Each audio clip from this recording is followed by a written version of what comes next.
नमस्ते बच्चों।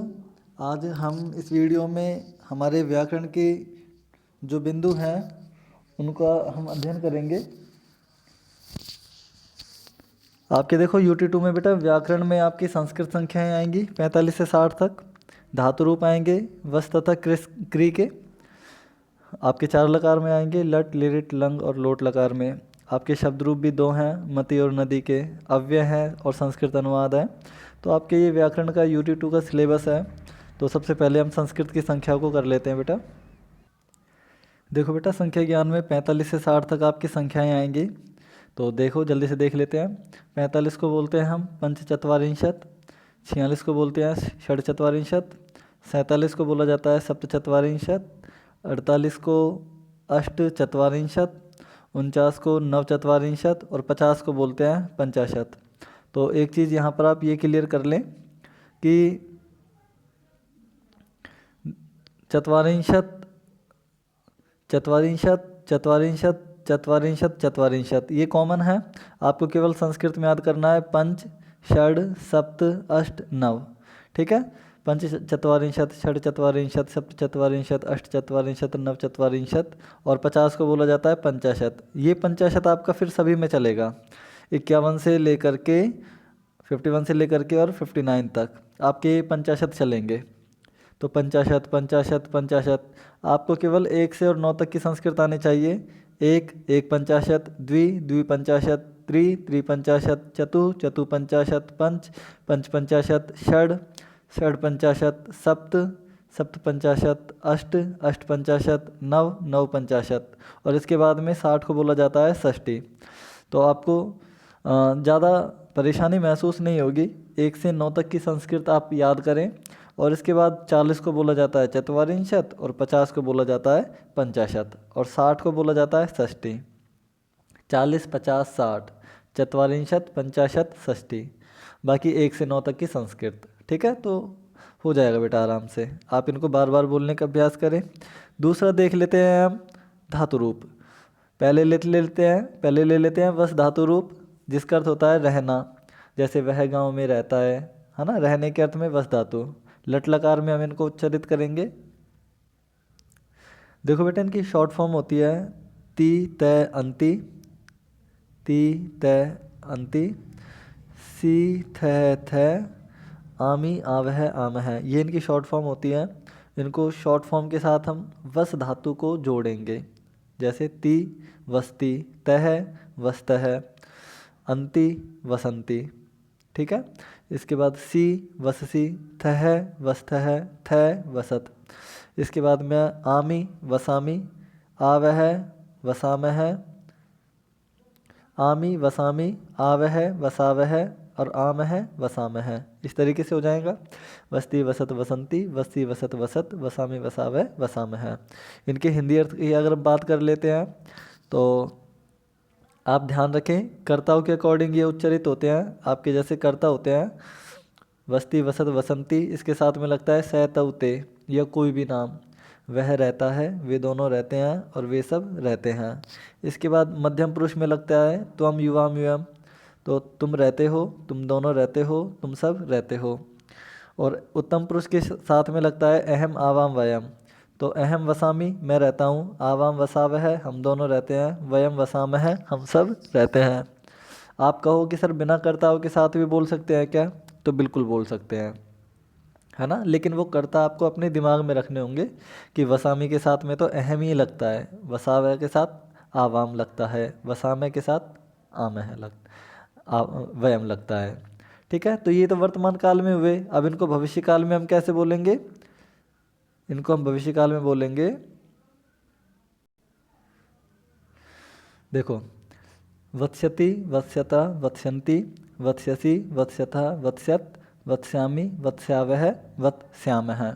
ठीक है, तो तीत है अंति सीत है आमी आवह आमह। वही है, केवल वस का जो स है इस स को हमने बना दिया आदत है।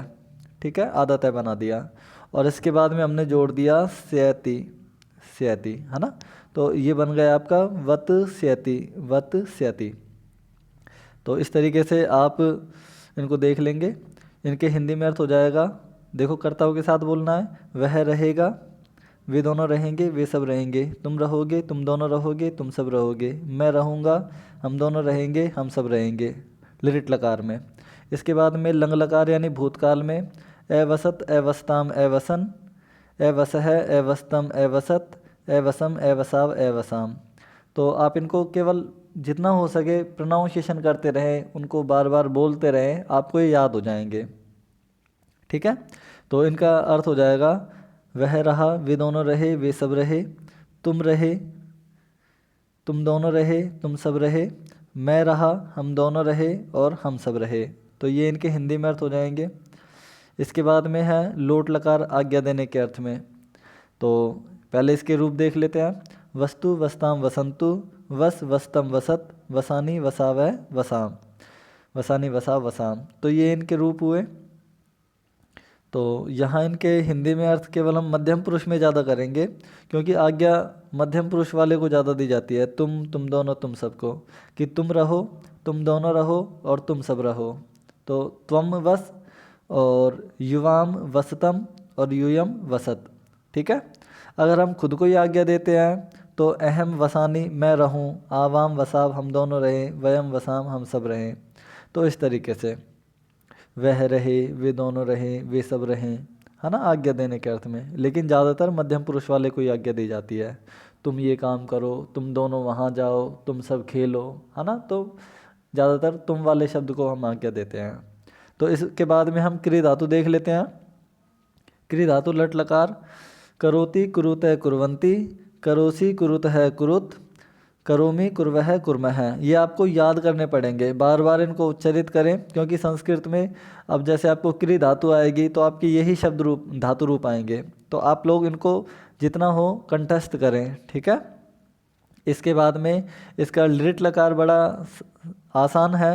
करिष्यति करिष्यत करिष्यन्ति, करिष्यसि करिष्यतः करिष्यत, करिष्यामि करिष्यावः करिष्यामः। ठीक है, वह करेगा, वे दोनों करेंगे, वे सब करेंगे, तुम करोगे, तुम दोनों करोगे, तुम सब करोगे, मैं करूँगा, हम दोनों करेंगे, हम सब करेंगे। तो ये इनके हिंदी में अर्थ हो जाते हैं। इसके बाद में आपका लंग लकार है, अकरोत अकुरुताम अकुर्वन, अकरहो अकुरुतम अकुरुत, अकर्वम अकुर्व अकुर्म। ठीक है, तो कर्ता इसके साथ जोड़ते हैं तो स अकरोत, यहाँ से आ जाएगा।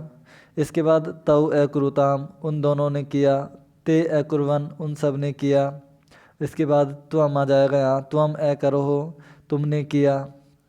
इसके बाद में यहाँ युवाम आ जाएगा, तुम दोनों ने किया। यहाँ यूयम आ जाएगा, यूयम अकुरुत, तो तुम सब ने किया। इसके बाद में अकर्वम के साथ में करता अहम आ जाएगा, अहम मैंने किया। आवाम आ जाएगा, आवाम कुर्व, हम दोनों ने किया।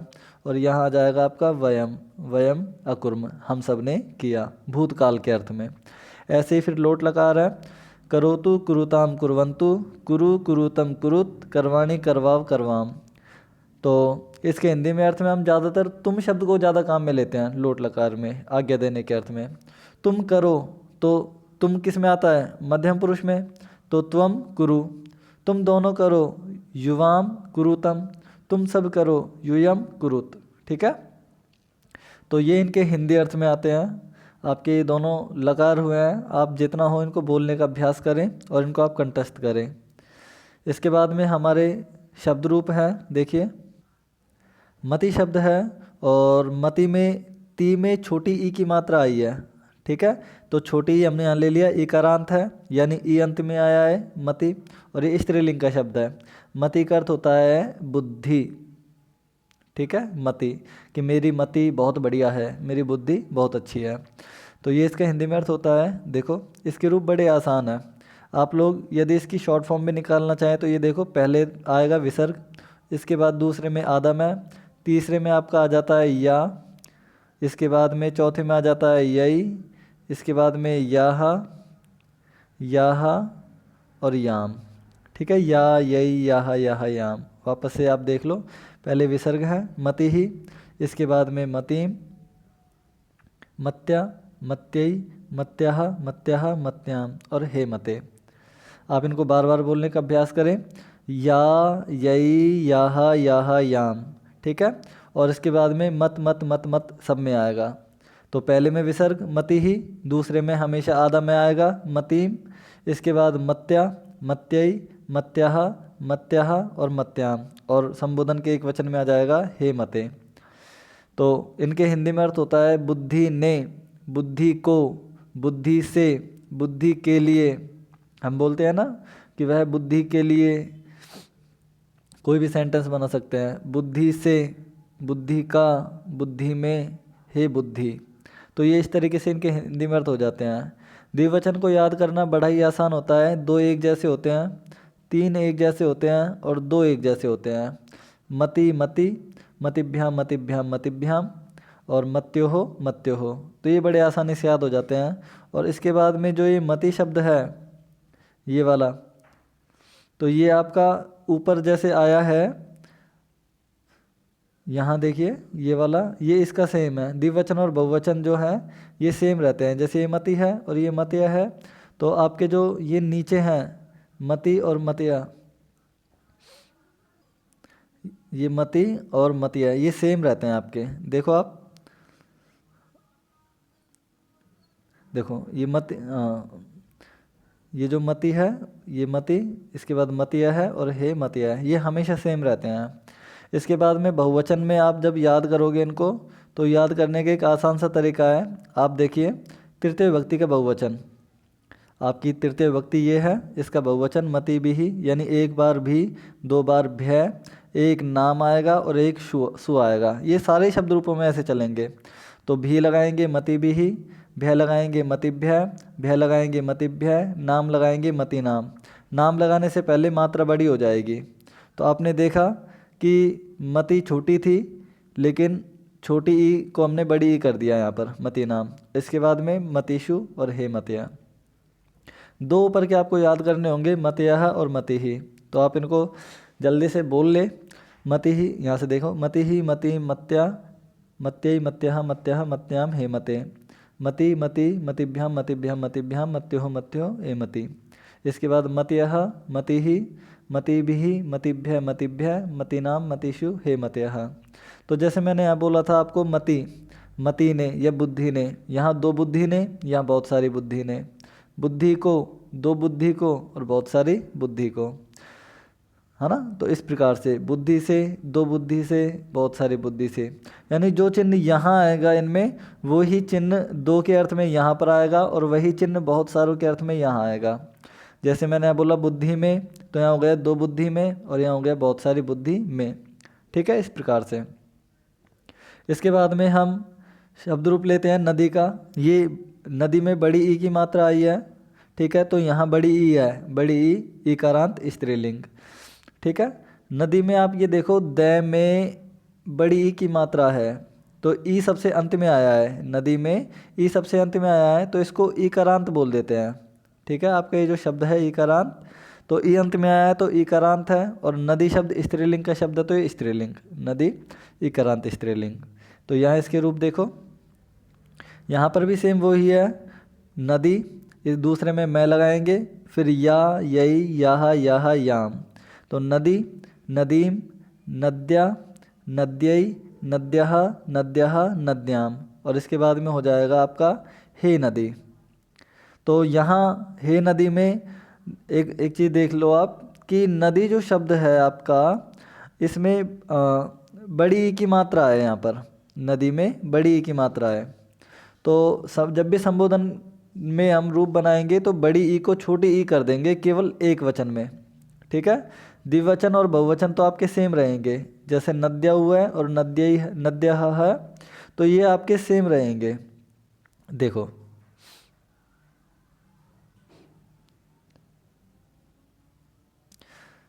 जैसे यहाँ पर आपका नद्यौ और नद्यः ये सेम रहेंगे आपके। ठीक है,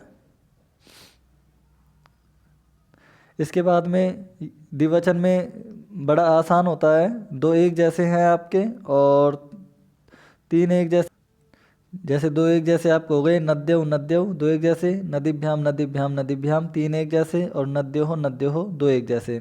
और इसके बाद में द्विवचन जो एक वचन प्रथमा में है नद्यौ, तो यहाँ हो गया हे नद्यौ। इसके बाद में एक भी, 2 भ्य, एक नाम और एक शु, ठीक है। तो नदीभिः, नदीभ्यः, नदीभ्यः, नदी नाम और नदीषु, और हे नद्य है आपका ऊपर जैसा ही है। तो संबोधन भी आपको याद करने की ज़रूरत नहीं पड़ती है क्योंकि द्विवचन और बहुवचन सेम रहता है। इसके बाद में ऊपर के दो याद करने होंगे, नद्य है और नदी ही। आप अपने तरीके से इनको याद करें। तो देखिए मैं इनको एक बार फिर से बोल देता हूँ। नदी, नदीम, नद्या, नद्यै, नद्यः, नद्यः, नद्याम, हे नदी। संबोधन में छोटी ही हो जाएगी। नद्यौ, नद्यौ, नदीभ्याम, नदीभ्याम, नदीभ्याम, नद्यो, नद्यो, हे नद्यौ। आपका ये एक एज इट इज है। इसके बाद में नद्य है, नदी ही, फिर भी, नदी भी, दो भय, नदीभ्य, नदीभ्य, एक नाम, नदी नाम और एक शु, नदीशु, और हे नद्य है। ये आपका सेम ऊपर जैसा है। केवल संबोधन में हे शब्द लगाना होता है और एक ये चिन्ह लगाना होता है विस्मय आदि, है ना, एक्सक्लेमेशन मार्क। तो इनके हिंदी में अर्थ अगर बात की जाए तो नदी ने, नदी को, नदी से, नदी के लिए, नदी से अलग, नदी का, नदी में, पेपर, और हे नदी। तो नदी ने, दो नदी ने, बहुत सारी नदी ने, नदी को, दो नदी को, बहुत सारी नदी को। ऐसे ही सब में जो इनमें चिन्ह आए हैं वो सारे चिन्ह यहाँ पर भी आएंगे, ये दो के अर्थ में आएंगे, और यहाँ वो चिन्ह बहुत सारे के अर्थ में आएगा, ठीक है। जैसे नदी से, दो नदी से, और बहुत सारी नदी से।